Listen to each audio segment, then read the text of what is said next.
Now, the government has kicked off the 2026-27 budget-making process. National Treasury Cabinet Secretary John Mbadi says there is need to strengthen fiscal sustainability through reforms that promote inclusive growth and job creation by restoring manufacturing sector through interventions to reduce the cost of electricity and credit. Mbadi challenged government agencies to source some services from one another.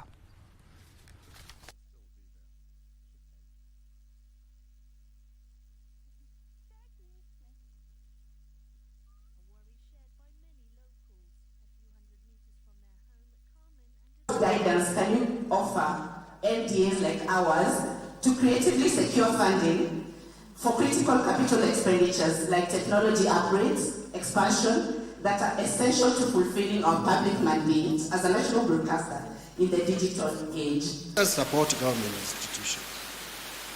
Even in terms of research, even in terms of consultancy, we have our universities.